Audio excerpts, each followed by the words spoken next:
Assalamualaikum warahmatullahi wabarakatuh. Di sini kami akan melakukan presentasi untuk memenuhi tugas UTS Praktikum Virologi dengan anggota kelompok 2 kelas A, yaitu ada Aliza Kamila, Ana Santia Regina, Irwan, Nurjanati, Radiah Apriliani, dan saya Nur Izzatul Hasanah. Dalam presentasi ini kami akan menjelaskan tentang inokulasi pada telur berembrio.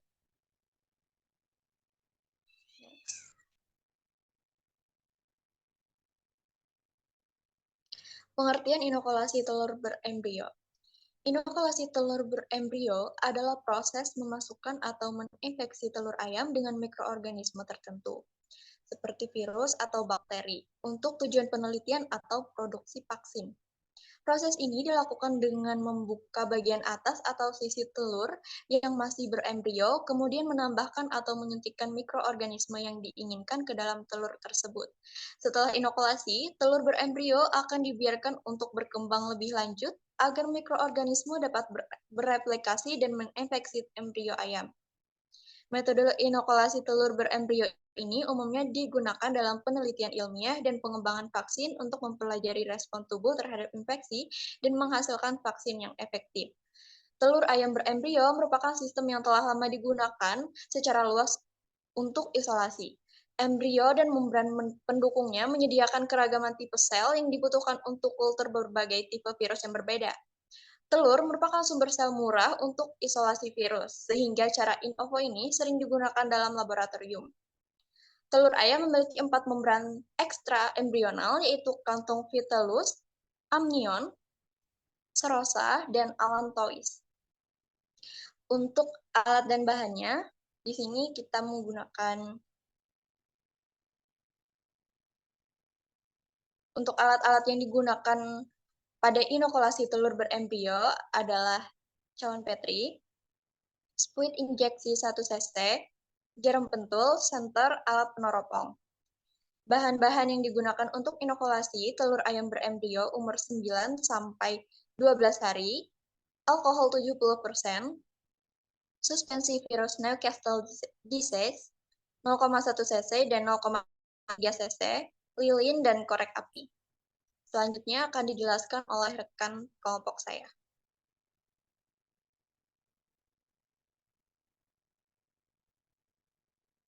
Baik, selanjutnya ada cara kerja inokulasi. Yang pertama ada inokulasi virus melalui membrana chorioallantois atau CAM. Cara kerja inokulasi virus melalui ruang allantois jalur inokulasi ini dipilih untuk virus Newcastle disease, avian influenza, infectious bronchitis, dan egg drop syndrome. Telur yang digunakan biasanya berumur 9-10 hari. Jalur inokulasi adalah sebagai berikut. Telur dikendling untuk menentukan fertil atau tidak, ditandai ruang udaranya dengan menggunakan pensil. Kulit telur didesinfeksi dengan alkohol 70%, dibuat lubang pada cangkang telur dengan menggunakan jarum penusuk, dilakukan inokulasi 0,2 mili inokulum atau butir telur dengan menggunakan spuit dengan jarum berukuran 1 mili. Lubang tempat suntikan tadi ditutup dengan menggunakan Gore-Tex, kemudian diberikan label pada telur tentang isolat yang diisolasikan. Kemudian telur diinkubasikan di inkubator bersuhu 37 derajat Celcius dan diamati setiap hari dengan cara dikending. Kematian telur kurang dari 24 jam diabaikan dan dianggap telur terkontaminasi. Telur yang mati lebih dari 24 jam atau telur dengan embrio yang sudah lemah selanjutnya dimasukkan ke almari pendingin selama 1 malam. Kemudian yang terakhir dilakukan pemanenan cairan allantois.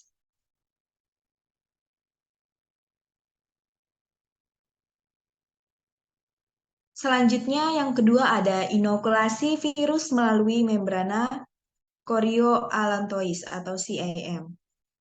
Inokulasi melalui membran koriolantois dilakukan untuk mengisolasi virus-virus yang bersifat epiteliotrofik, misalnya virus Marek, Gumboro, distemper, pox variola, Vaccinia. Biasanya pertumbuhan virus bersifat lambat yang ditandai dengan pembentukan pox pada CAM. Cara inokulasi CAM, telur dipilih yang fertil dan berumur 11-13 hari. Dilakukan candling dan ditandai ruang udaranya dengan pensil. Dibuat satu tanda X di bagian horizontal yang dekat dengan pembuluh darah. Kulit telur didesinfeksi dengan alkohol 70%, kemudian dibuat lubang pada posisi ruang udara alami dengan menggunakan jarum penusuk yang steril. Setelah itu dibuat lubang satu lagi di bagian horizontal yang telah diberikan tanda X tersebut. Kemudian udara dihisap keluar dari lubang ruang udara alami untuk membuat ruang udara buatan pada lubang tersebut. Diinokulasikan 0,1 mili inokulum melalui ruang udara buatan, lalu lubang tadi didesinfeksi dan ditutup dengan kutek. Telur diinkubasikan pada inkubator bersuhu 37 derajat Celcius dengan posisi horizontal dan diamati setiap hari selama maksimal 5 hari. Kemudian telur dipanen dan dimasukkan ke almari pendingin.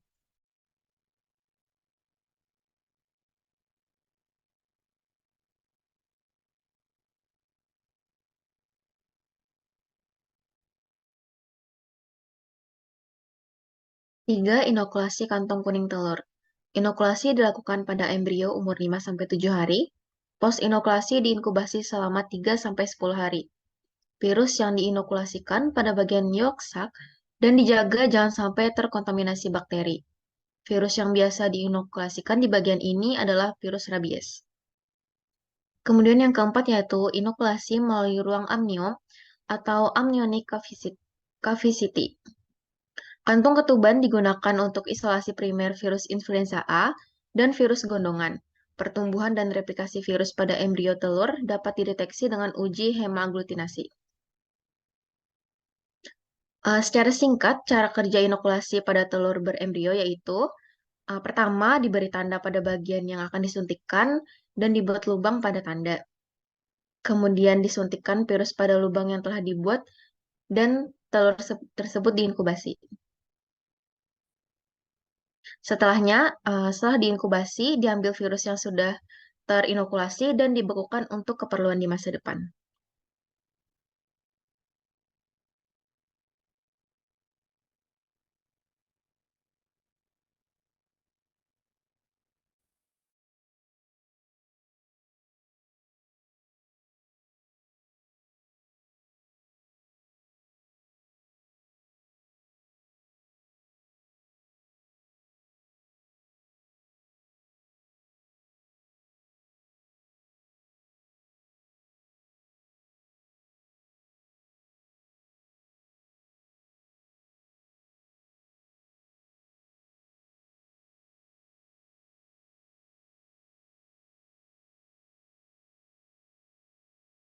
Bisa dilihat ini adalah cara kerja untuk embrio pada telur tadi. Diberi tanda, kemudian didisinfektan oleh alkohol 70%. Kemudian tadi diberi tanda.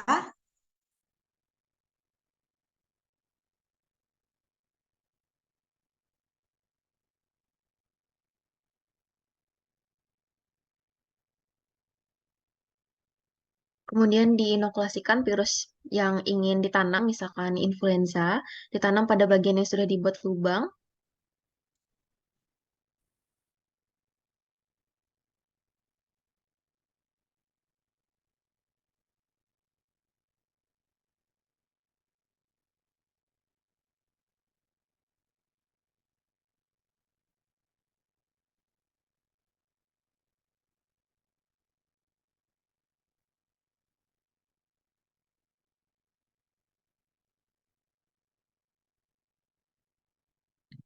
Kemudian lubang tadi ditutup dengan selotip dan sejenisnya. Kemudian telur tersebut diinkubasi.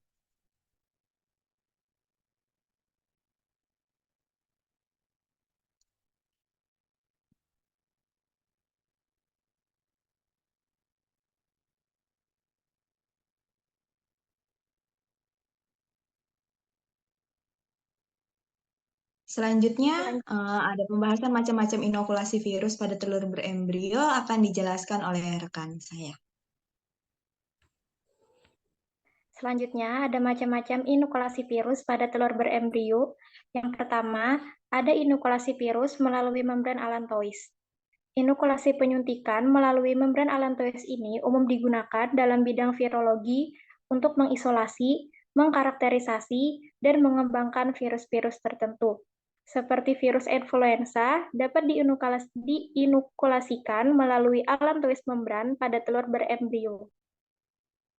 Allantois ini berbentuk seperti kantong kecil yang menempel pada dinding dalam cangkang telur yang mengandung pembuluh darah. Dalam jalur inokulasi allantois membran, virus atau sampel yang akan diuji diinokulasikan atau dimasukkan ke dalam allantois telur ayam yang berusia sekitar 9 sampai dengan 11 hari. Setelah diinokulasikan, telur tersebut dibiarkan untuk beberapa waktu agar virus dapat tumbuh dan berkembang biak di dalam allantois.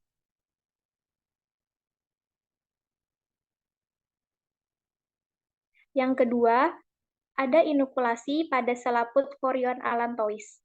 Metode inokulasi telur berembrio melalui chorion allantois membran umum digunakan untuk mengisolasi virus-virus tertentu, karena membran ini memiliki sifat kekebalan yang dapat melawan infeksi virus. Pada inokulasi Fox virus dilakukan penyuntikan melalui teknik ini. Membran ini terbentuk selama perkembangan embrio pada chorion allantois. Membran berperan penting dalam memberikan nutrisi dan oksigen kepada embrio melalui pembuluh darah. Selain itu, limbah metabolik dari embrio juga dibuang melalui membran ini.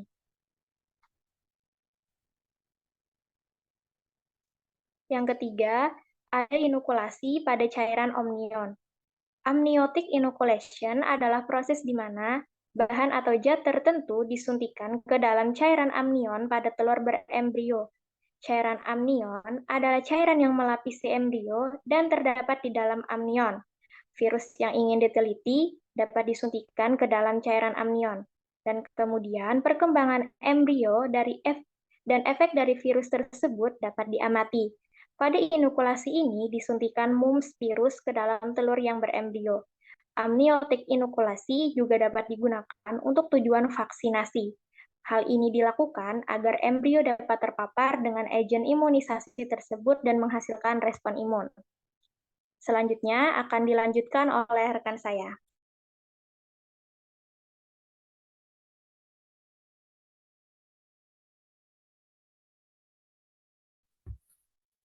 Yang keempat yaitu inokulasi melalui kuning telur atau yolk shock. Adalah proses di mana bahan atau zat tertentu disuntikan ke dalam kuning telur pada telur berembrio. Yolk atau kuning telur merupakan bagian yang mengandung nutrisi penting untuk perkembangan embrio. Virus yang ingin diteliti dapat disuntikan ke dalam kuning telur. Pada inokulasi ini disuntikan herpes simplex virus pada kuning telur berembrio.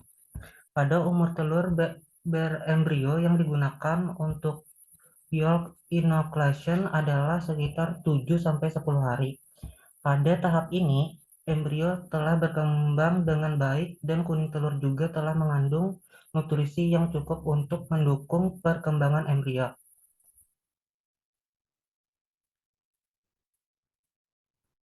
Yang kelima, inokulasi melalui otak telur berembrio.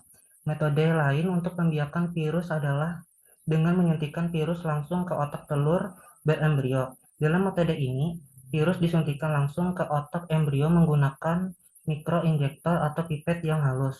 Hal ini memungkinkan virus untuk langsung masuk ke dalam jaringan otak dan mulai menginfeksi sel-sel yang ada di sana. Metode ini memungkinkan virus untuk langsung menginfeksi sel-sel otak yang dapat memberikan informasi yang lebih akurat tentang cara virus berinteraksi dengan sistem saraf. Selanjutnya akan dijelaskan oleh rekan saya.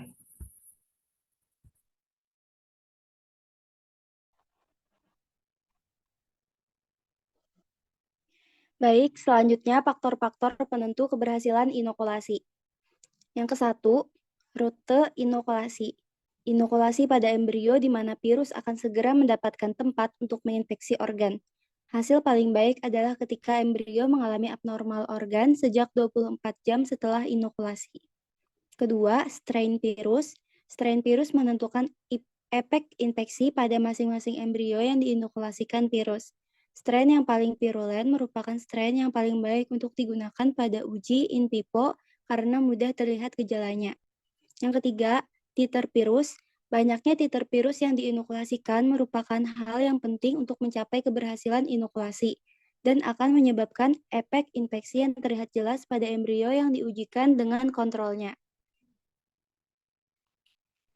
Yang keempat, tahapan perkembangan embrio. Perkembangan embrio yang sudah mengalami tahap dewasa akan lebih resisten terhadap virus karena sudah dibekali sistem imun pada tubuhnya. Sebaliknya, embrio dengan umur yang lebih muda akan lebih rentan terkena virus karena sistem imunnya belum berkembang. Sekian presentasi dari kami untuk tugas ujian praktikum virologi dengan tema inokulasi pada telur berembrio. Semoga ilmu yang kami sampaikan dapat bermanfaat untuk banyak orang. Kami ucapkan terima kasih. Wassalamualaikum warahmatullahi wabarakatuh.